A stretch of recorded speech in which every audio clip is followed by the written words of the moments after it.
बार की बात है। सर्दी का महीना था और हर तरफ कड़ाके की ठंड पड़ रही थी।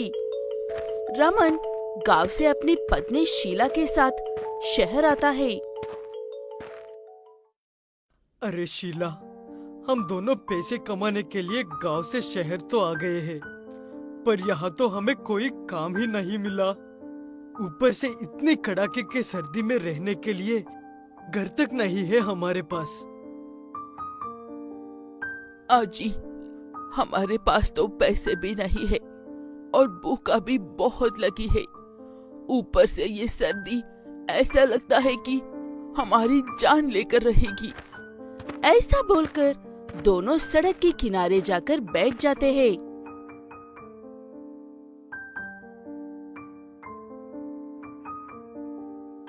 आज यही रुककर रात काट लेते हैं। तभी रमन की नजर एक लड़की पर पड़ती है जो वहां आने जाने वाले लोगों से भीख मांग रही होती है। रमन अपने मन में सोचता है कि कई दिनों से शीला और मैंने कुछ खाया ही नहीं है और हमारे कोई काम भी नहीं मिला है। क्यों ना मैं भी भीख ही मांग लूं? ऐसा सोचकर रमन भी आने जाने वाले लोगों से भीख मांगने लगता है और भीख मांगकर उसके पास कुछ पैसे हो जाता है। उन पैसों से वो कुछ खाने के लिए ले आता है।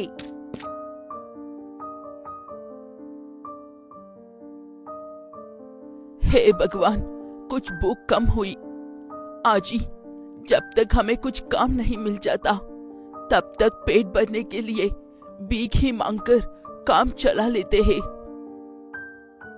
इसके अलावा और कोई चारा भी नहीं है हमारे पास। ऐसे ही कुछ दिन बीत जाते हैं। रमन को कोई काम नहीं मिलता।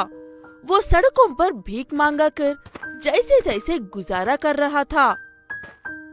इतने में एक रोज रमन की पत्नी शीला सर्दी की वजह से बहुत बीमार हो जाती है। रमन रोते हुए सड़क के किनारे बैठकर बोलता है कि हे भगवान, ये क्या हो रहा है मेरे साथ? एक तो सिर ढकने को हमारे पास छात नहीं है और इस कड़के की सर्दी के वजह से शीला का बुरा हाल है। अब करूँ तो क्या करूँ मैं? तभी सड़क के किनारे एक गाड़ी रुकती है। उसमें से एक आदमी बाहर आता है और रमन से ये बोलता है कि अरे, ये भिखारी यहाँ सड़क पर क्या मरने के लिए बैठा है? पता नहीं कहाँ से आ जाते हैं। रमन कुछ नहीं बोलता और एक तरफ होकर उस गाड़ी वाले को देखने लगाता है।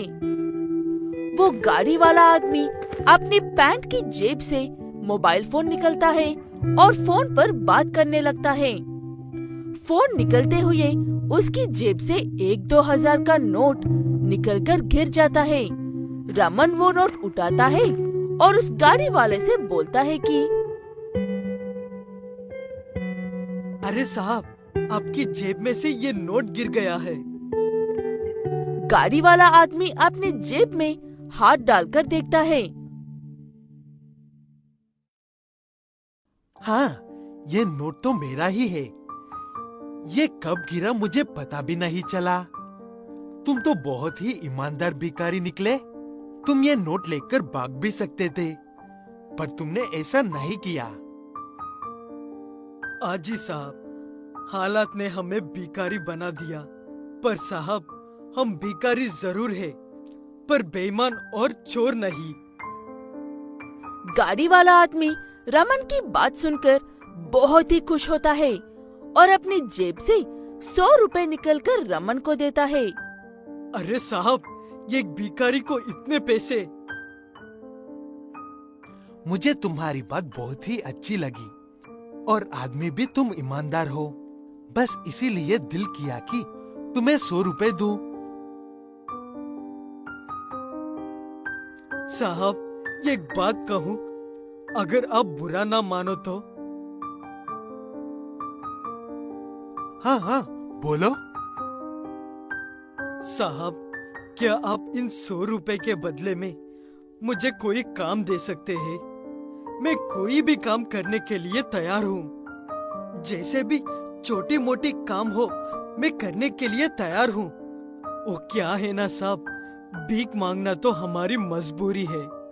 वो उधर देखिए, मेरी पत्नी बेचारी का सर्दी से बुरा हाल है। सिर ढकने को सिर पर चादर तक नहीं है हमारे पास। क्या बात है, मुझे ये देखकर अच्छा लगा कि तुम काम करना चाहते हो। और खुशी की बात यह है कि मेरे पास तुम्हारे और तुम्हारे पत्नी तुम दोनों के लिए काम है, और तुम्हारा रहने का भी मैं इंतजाम कर दूंगा। पर तुम्हें मुझसे वादा करना होगा कि तुम अपना काम पूरी ईमानदारी और लगान के साथ करोगे। ये बात सुनकर रमन की आंखों में आंसू आ जाते हैं और उस गाड़ी वाले आदमी को दिल से धन्यवाद करता है। जयंत को अपनी दादी बहुत प्यारी थी। वो उनके बिना ना खाता था और ना ही रहता था। एक उम्र होने की वजह से जयंत की दादी गुजर जाती है। तब से जब भी जयंत अपनी दादी को याद करके रोता था, उसकी माँ उसे आसमान में सबसे ज्यादा चमकने वाले तारे को दिखाकर वही उसकी दादी है कहती थी। ऐसे जिद नहीं करते हैं बेटा, मैंने तुमसे क्या कहा था। दादी हमसे दूर चली गई है, लेकिन वो हमेशा तुम्हें, मुझे और सबको देखती रहती है। वो तारा जब तक आसमान में रहेगा तब तक। ऐसे जयंत की माँ उसे चुप करवा देती थी, लेकिन जयंत के दिमाग में तो कोई और बात ही चल रही थी। वो कैसी भी करके अपनी दादी को, यानी कि उस तारे को आसमान से चुराकर अपने पास लेकर आना चाह रहा था। जयंत अपनी इसी सोच के साथ बड़ा होता है और एक अजीब गैजेट्स बनाने वाले साइंटिस्ट बनता है। हर तरह के गैजेट्स बनाकर ट्राई कर चुका हूँ, लेकिन कोई भी गैजेट एक तारे को भी आसमान से उतरने के काबिल नहीं है। क्या करूँ, कुछ समझ में नहीं आ रहा है। तब जयंत को उससे भी बड़ा संकी नाम का एक लड़का मिलता है और उसे तारों को नीचे लेकर आने का एक बहुत ही अच्छा उपाय बताता है। एक ऐसा गैजेट बनाओ जो आसमान जाने के बाद तारे को पहचान सके और उसे लेकर वापस तुम्हारे पास आ सके। हजारों उपाय ट्राई करके देख चुका हूँ, तुम्हारे उपाय को भी ट्राई करके देखते हैं।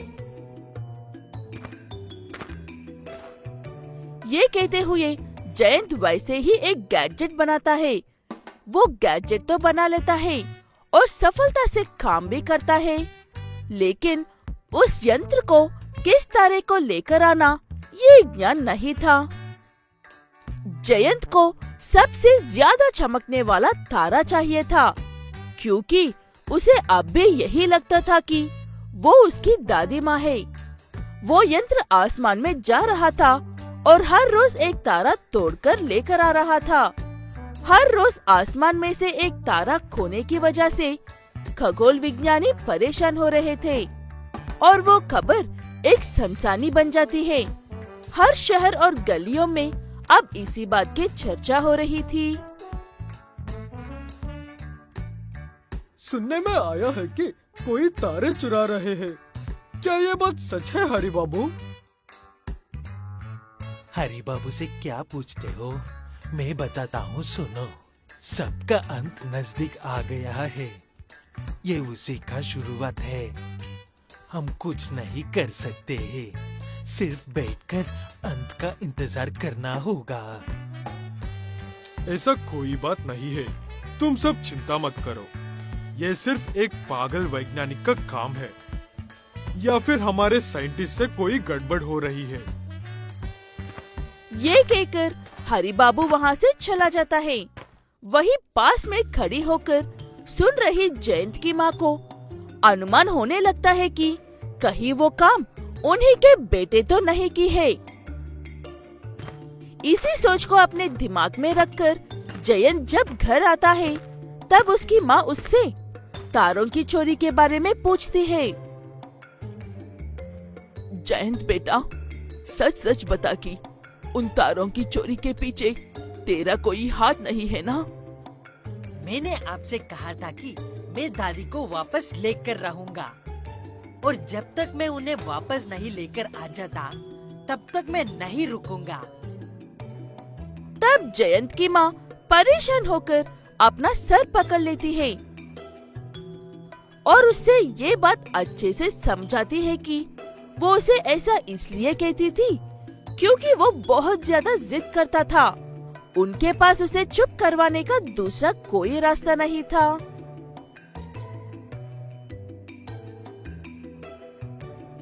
मुझे नहीं पता था कि तुम इस बात को इतनी गंभीरता से लोगे। जो भी कर रहे हो रोक दो बेटा, अब तुम बच्चे नहीं हो। जयंत थोड़ी देर अफसोस करता है और उस मशीन को बंद करने के लिए जाता है, लेकिन वो मशीन वहाँ पर नहीं थी। जयंत को ज्यादा सोचने की जरूरत नहीं थी क्योंकि वो जानता था कि मशीन का चोर सिर्फ एक ही हो सकता है और वो चोर उसका संगी दोस्त ही था।